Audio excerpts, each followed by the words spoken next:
Willowbrook State School was a state-supported institution for children who were thought to have intellectual disabilities. We often lumped children with challenges together back then because they knew so little. It was built in the 1930s for children and adults with developmental disabilities. It was located on Staten Island in New York, and it was the largest state-run institution of its kind in the United States. It ran from about 1947 until it was completely shut down around 1987. It was designed for 4,000, but by 1965, it had 6,000 residents and children and adults that it supported. That was 2,000 over capacity. Senator Robert Kennedy visited it and he called it a snake pit. Children and adults were injected with a virus that caused hepatitis for a medical study. There were approximately 50 residents for every one staff member, and some of the horrors of the conditions there are so inhumane that we won't share them on this podcast, but they can be found on the web. It was exposure of the inhumane conditions that led to the Willowbrook 1975 landmark court settlement in which New York State was ordered to set up small group homes and other related programs. And important component of that was it was the public outcry and it was the parents that helped lead to the closure of the Willowbrook institution. One of the residents there was a child of Ann's, and that child was there for about a decade or more. Welcome to Together We Launch Resiliency Podcasts. This is Alyssa Kaplan, the founder of Together We Launch, and I am here today with Ann Nebehrbaur, who is an extraordinary woman who was a parent of a Willowbrook class client, and we're going to talk about Willowbrook today. And Willowbrook is a state institution that what happened there cannot happen again, and it is because of the parents, the laws changed, the rules were changed, and the children today have benefited because of what happened, and I will allow Miss Ann Nebehrbaur to tell you more. She has been a board member of an organization called WARC, which is one of the large agencies that serves thousands of children and individuals with special needs, and it's located in Westchester. So tell us a little bit about what it was like in the early life for you and your son when you found out that he had a special need. Well, I would say I grew into it with hope, with seeking information, with talking to other parents that I sought out who I knew had similar problems, and was trying to let the public know how needy this population was. So to do that took a lot of time. There was no education law, which means that they would be up and out to school every day, leaving mom or maybe another couple of children in the house to go do the daily chores and make a home. So after a lot of trial and tribulation and a few little successes, but more failures than success, for the good of the whole family and looking for the common good, as we do in this world, hopefully, we decided that really couldn't stay in our midst much longer because physically it was wearing us out and emotionally it was hurtful in different ways to the children within the household because they couldn't get the attention and have their needs fulfilled also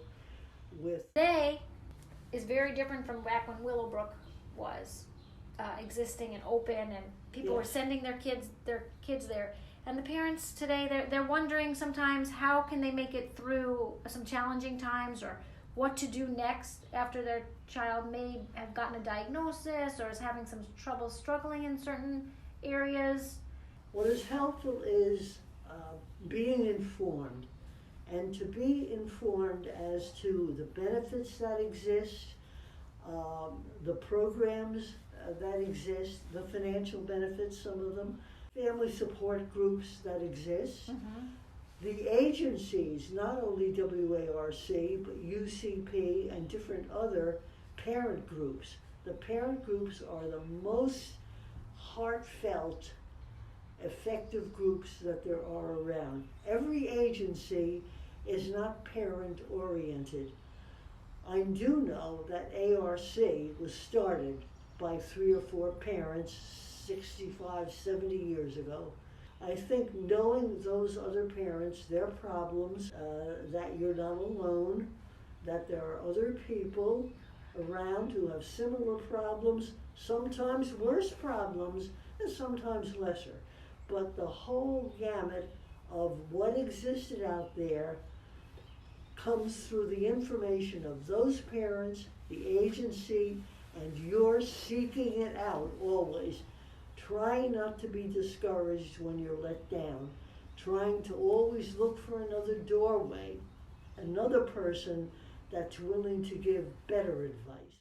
Might not understand the idea that nothing measures potential and how you've seen that change and shift over the years? Oh, well, we were told that there would be so little, if any, potential that, you know, he probably wouldn't do this, he wouldn't do that, and he might do this. And I just, in my own mind, and seeing them here in the house, doing things like the day he used to wait for Dad to come home from work and kind of greet him at that front gate, and if you told him something, he would remember it and stick to it, and he would know, couldn't tell time, but he knew time passed. He knew time passed and he knew his routine. So he would say, Dad comes home. And I'd say, yes, he comes home, and when it's near the time, I'll tell you, and then you could wait. Then I could let him go out and I'd watch him, because otherwise he'd keep going. Another time, he loved water. He loved to turn the faucets on when I wouldn't be looking. He'd go upstairs, then I'd hear the water, and I'd say, oh, Christ, now I gotta go shut that water off. So finally, I thought, I know what I'll do. I found out, I went up and I turned the main valve off. And I told the other kids, if you're in the bathroom, before you use the toilet or the sink, turn the valve on. Well, he was upstairs there apparently one time, and they did it, and he saw them do it.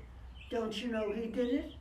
So he did learn by watching. He turned the valve, I heard the water running. Wow. Christ, he turned the valve, opened it, and turned the faucet on.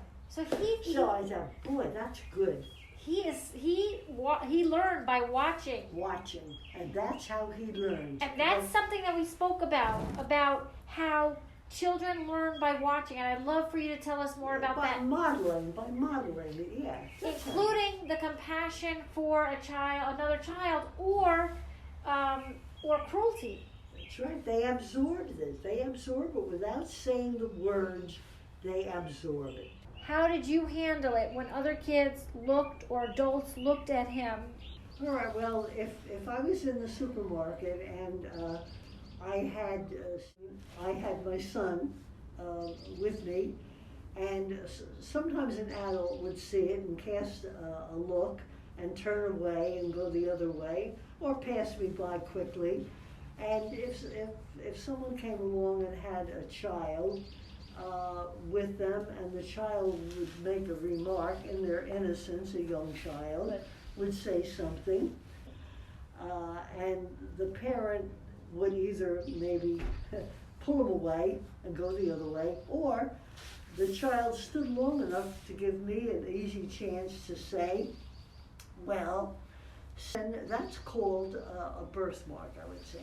But what he has is called, but this is what it means. It means that is a little different in some ways from you, but in most ways, he is exactly like you. He likes treats, he likes to go to playland. Sometimes he cries, sometimes he laughs so loud that it hurts my ears. And so he's really the same as you, but different in other ways. And that's how people are. Everybody isn't the same, some are different. And the child would say, oh yeah, and that was the end of it. And what were some of the hideous things that you saw at Willowbrook? The hideous things that I saw at Willowbrook, in the early times, the door was locked to the day room and you couldn't get in. So I said to them, "What do you mean I can't get in? He's my son. Give me the key, I'll open the door, you won't get in trouble." I took the key and opened the door and I walked in. And I saw feces, and I saw kids running around with nothing on, and I saw kids sleeping on the floor, and I saw toilet water getting drunk from the thing, and I saw kids walking from that building over to where the kitchen was, where they went to eat in the cold weather with the snow or the rain or whatever else, and only a little coat on them, and they had to walk about a good block to get to that building. I saw a lot of sad things, and many's the time I left there when I was driving with the tears falling on the driving wheel. Many's the time to have to leave them that way and leave them. Just a little boy.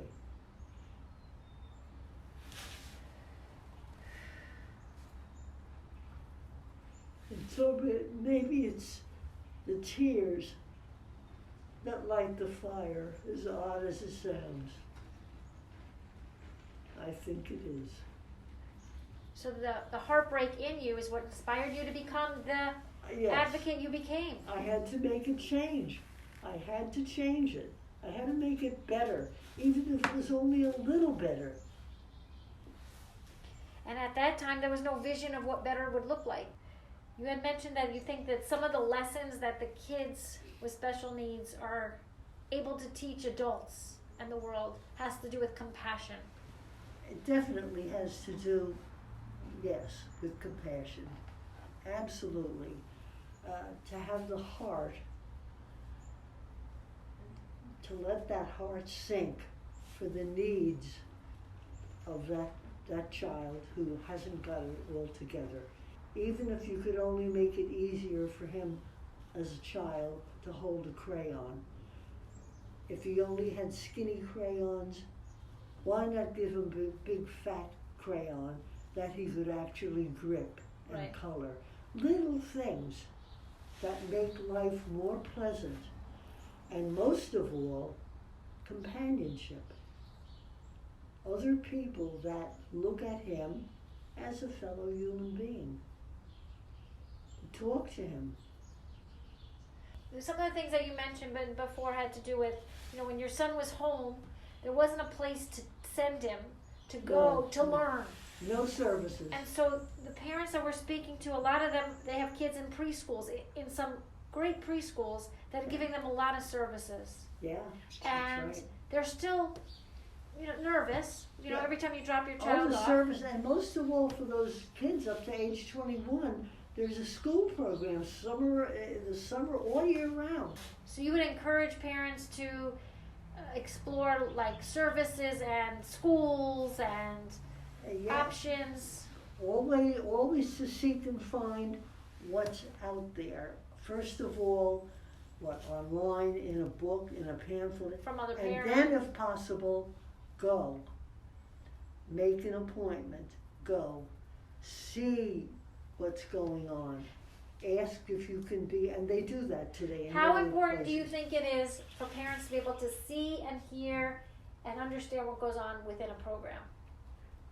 It's one of the most important things, because if they can see that and know it and understand it, it's going to give that parent a peace of mind where he can then function much more on a broader scale and on a more normal scale. These were helpful. What were some of the you talked about some siblings. Yeah. What advice would you have for parents related to if they have a child with special needs and treatment of the siblings and the siblings' perspective and helping them manage? Well, as I said in that other article, you can't put an adult's head on a child's shoulder.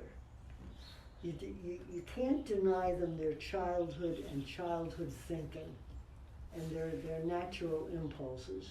They have to live through them. And so you have to be, I think, very, very watchful as to not putting the burden, if you want to call it a burden, or the care or a responsibility for your special needs child onto the shoulders of that child. He has to grow into it. Any kind of a loving responsibility over a long time. There were some parents that had kids at Willowbrook, and there was such stigma at the time that they wouldn't even tell anybody else that they had a kid there. Oh yes, of course. Don't judge. Just think of them Right. as, And don't judge even the people that are judgmental to you. judge not, lest you be judged. Pretend I had 10 parents here. They all had young children with special needs or individual educational plans at all different kinds of levels. Something that no one else would notice. Others could be very noticeable. Yeah, And now you're almost through a looking glass, looking at them. They're just beginning in their own life as a mother. They're 3 to 5 year old parents of 3 and 5 year old kids. And you get to throw a baton at them. You get to throw a baton that is your experience, your wisdom, your shield from stigma and social isolation for them and their child. What would you say to them? Have self-compassion compassion. for yourself as a parent. Compassion, yes. Compassion. As much as you're going to be needing to give it to your child. That's right. Be compassionate. It must be very difficult for someone that is harder-hearted, for whatever reason, who can't reach out to that. They can't touch it. So fight stigma with compassion. And you're not alone.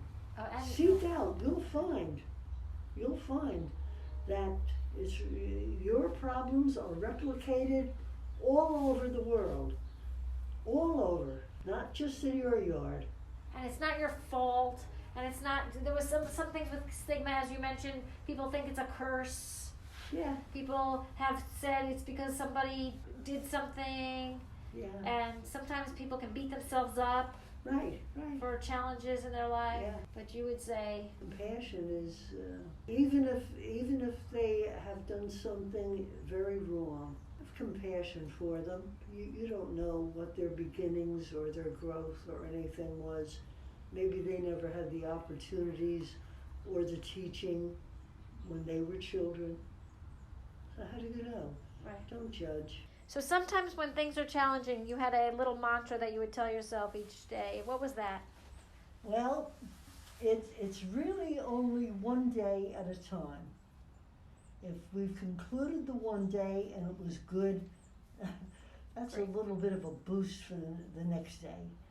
And if you haven't had much success that one day, look for success the next day. It's only one at a time.